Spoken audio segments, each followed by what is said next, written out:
This is an experience that has been bothering me for years. I used to live up in a subdivision in the middle of nowhere, north of Divide, Colorado. Our gravel street ended in a cul-de-sac, and we were the middle house of the three at the end of the street, which was on the side of a hill. Because we were pretty far away from anything, I was a latchkey kid and usually was home alone for a few hours after school. This took place in the early 80s when I was about 8 or 9 years old. One day, shortly after the bus dropped me off and I got home, I saw someone pull into the driveway. I didn't recognize him, so I hid behind our wood-burning stove in the corner. He came up and insistently started knocking on the door and looking in the window. He then, strangely, tried the doorknob. He just wouldn't stop knocking, so I came out thinking if this guy was a burglar and saw me, he would just go away. When he saw me, he asked me if I could open the door, and I replied my dad was in the shower. He didn't react and said he was here to see my neighbors, mentioned them by name.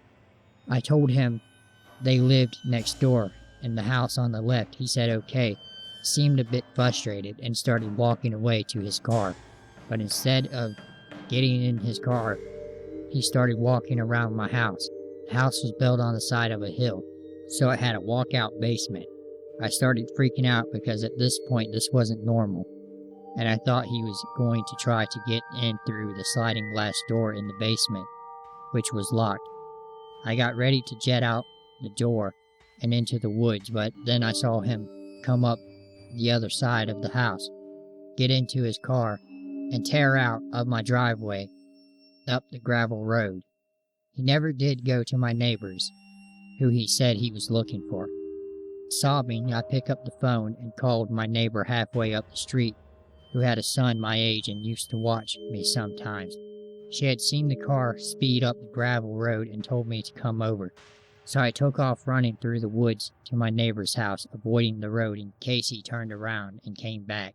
Of course, I told my parents, but I don't really think they let it sink in. And since my neighbors weren't home, they said he probably mistook the house. From my standpoint, I'm pretty sure if I opened the door, I would not be here today.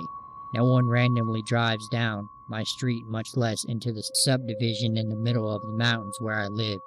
And I never saw the guy at my neighbor's house. I vaguely remember my parents asking my neighbors if they knew the guy based on the description. I've always felt he knew I was there alone based on his non-reaction to me saying my dad was in the shower.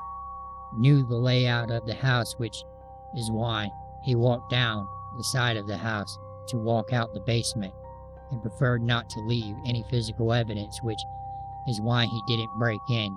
Not sure if my neighbors knew him or not, but because of the remoteness of the location and the fact we often played in the woods, I am pretty sure if I did get snatched, they would have chalked it up to me getting lost or hurt wandering around. We moved out of state a year or so later.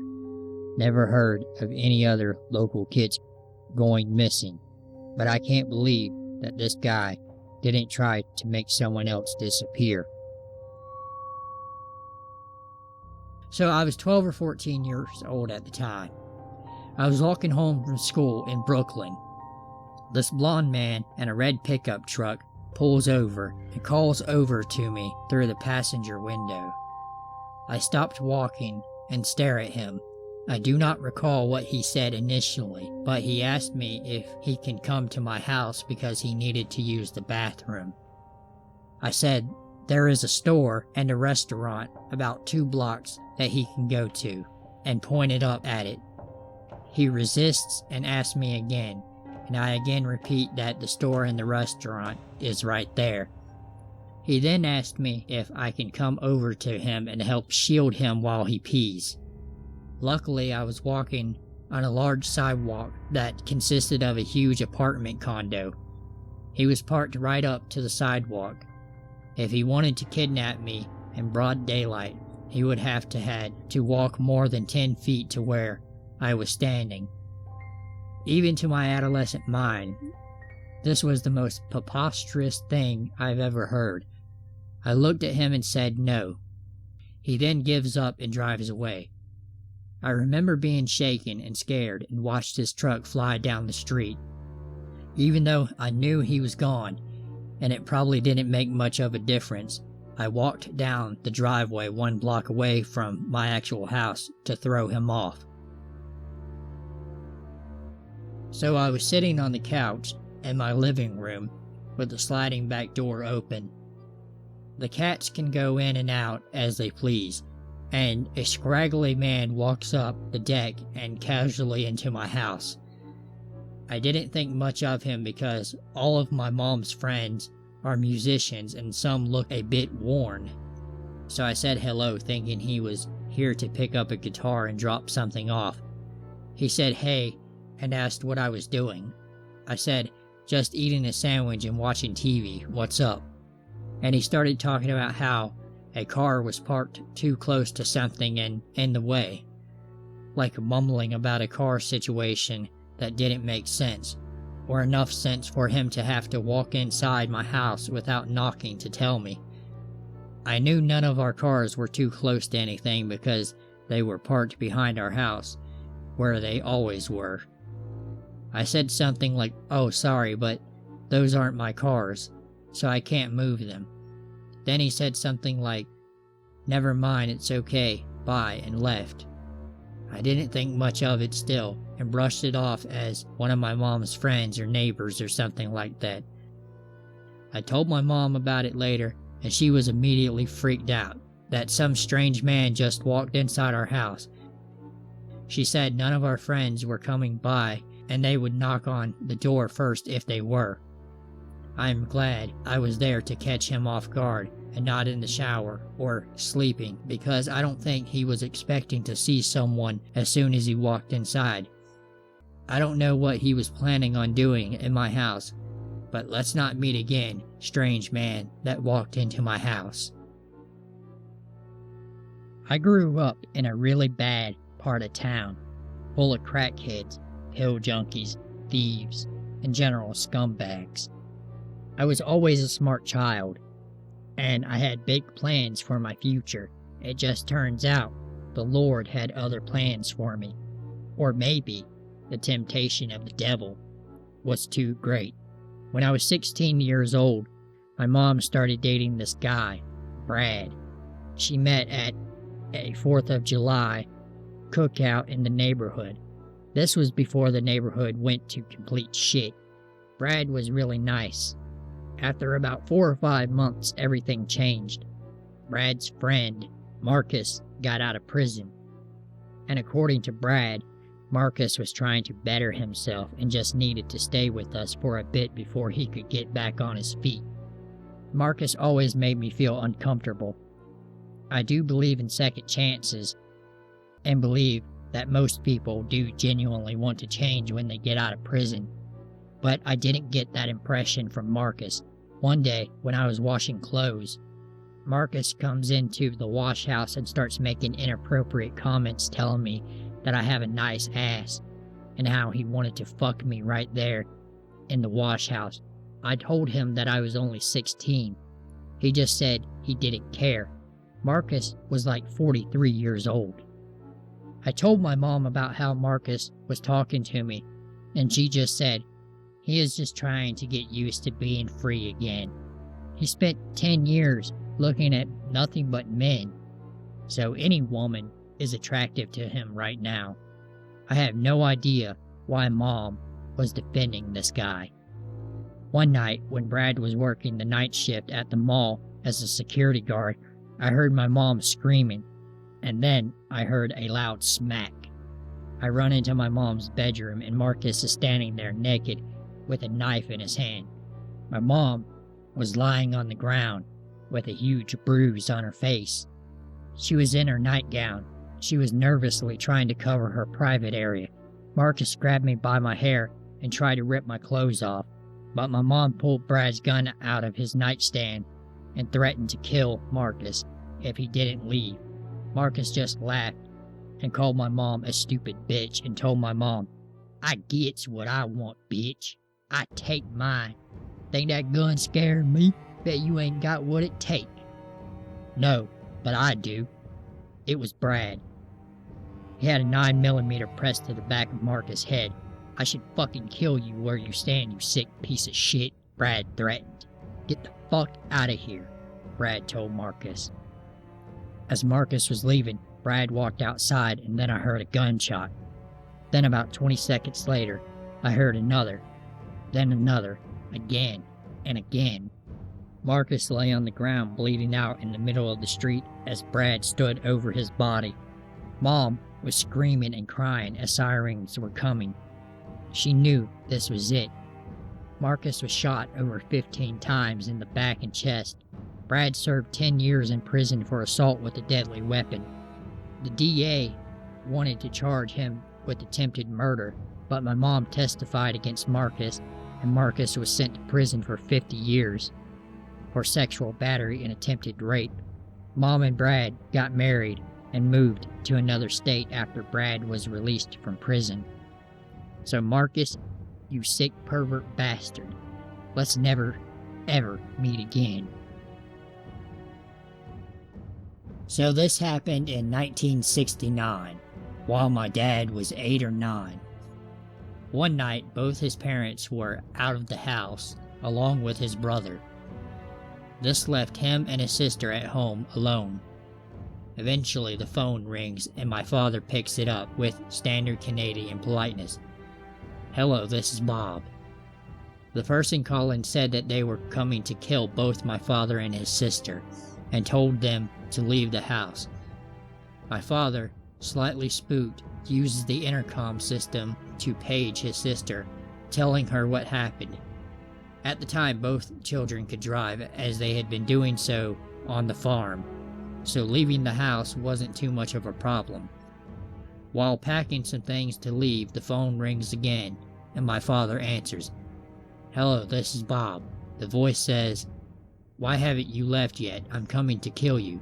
With which my father replies, Well, I'm trying to leave, but you keep on fucking calling. I can't leave when I have to keep answering the phone now, can I? Voice hangs up and my father and his sister drive to where their parents were having dinner. Nothing else happened with the voice. It was probably just a prank of some sort, and it didn't really faze my dad. In 3rd grade, I had this strange, short teacher named Mrs. Todd. She was always super nice to me in class. She'd always call on me to do the fun activities first, compliment me whenever I did something, and was generally just very positive towards me. At the time, I thought she was perhaps my favorite person in the world. I remember telling my mother about how much I loved Mrs. Todd. Anyway, one day, I sat down at my desk and opened it up and put all my crap in it, when shockingly I saw that there was a Victoria's Secret magazine sitting in the pull-out drawer. The kid sitting next to me noticed how shocked I was. I thought I was going to get into trouble, and we started talking about how it may have gotten in there. Almost immediately, Mrs. Todd walks up and asks, What have you got there? I was seriously confused, and I told her it was sitting in my desk when I got here this morning. Well, she looks at me and tells me that the kid sitting next to me must have put it in there. She kept repeating that statement over and over again, until I finally admitted that I guess he could have put it in there. Maybe a few days later after that, she approached me after class to tell me about the special field trip I could go on if I kept doing good in class. It would be a trip with just her and I to the Gulf of Mexico for the weekend. I remember being really excited about it at the time. However, she got replaced at the school, and we got this new teacher that didn't like me as much. I was so heartbroken at the time. It wasn't until many years later that I realized how fucked up that situation was. It scares me thinking about it now.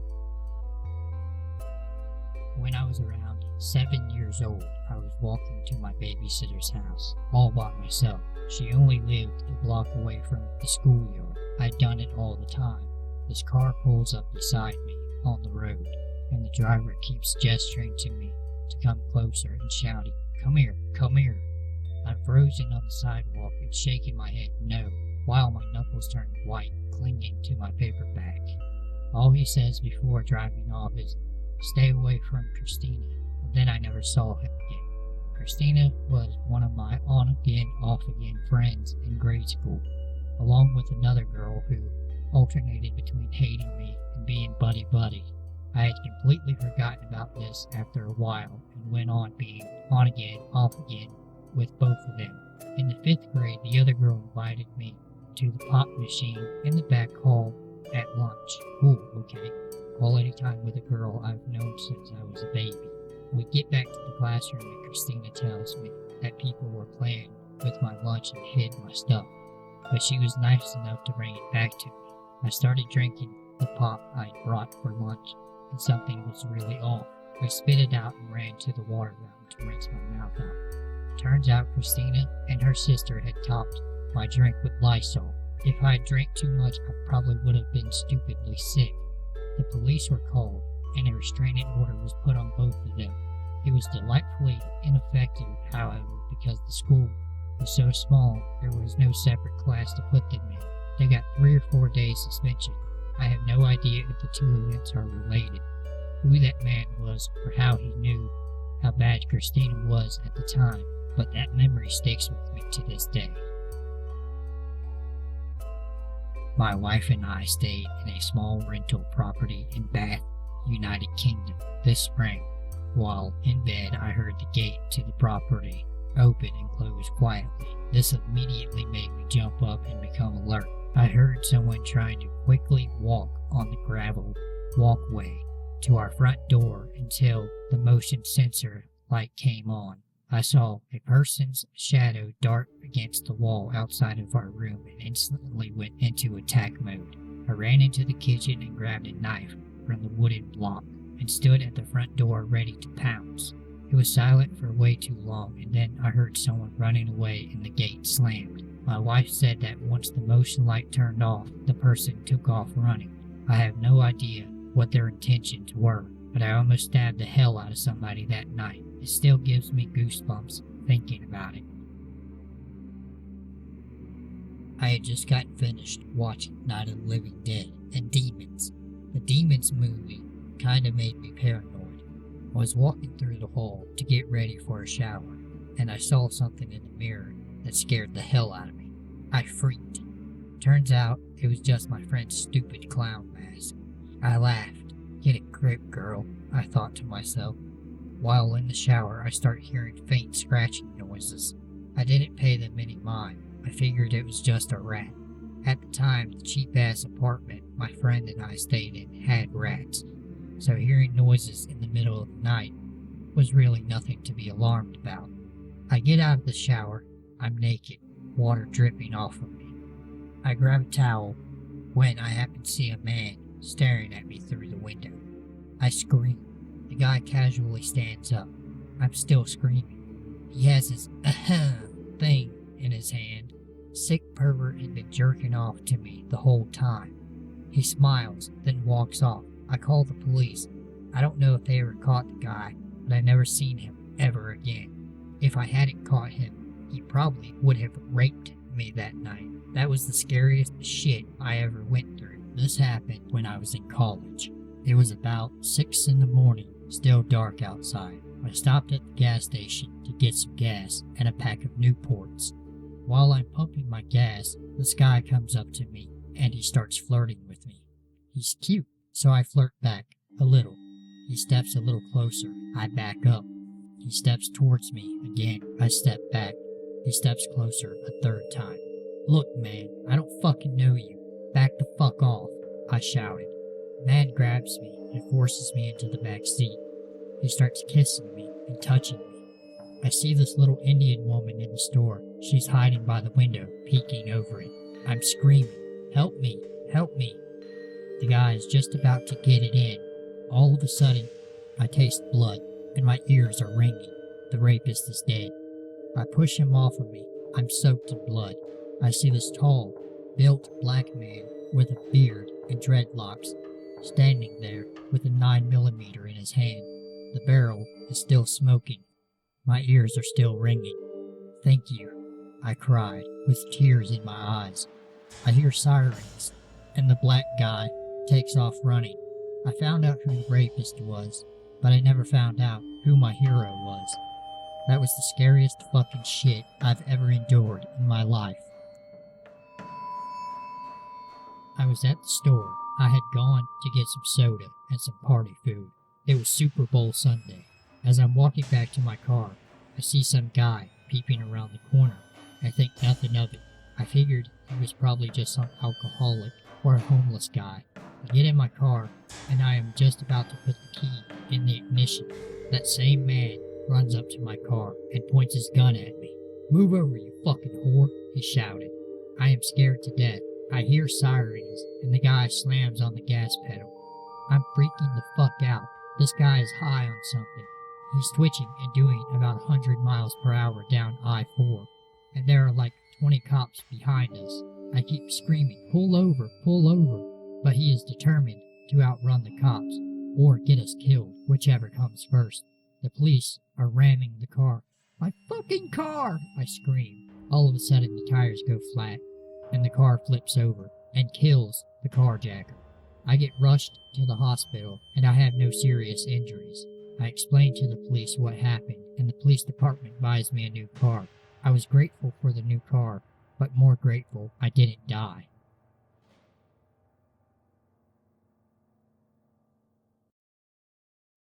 Alright, if you enjoyed the video, go ahead, like, share, subscribe. Thank you for watching.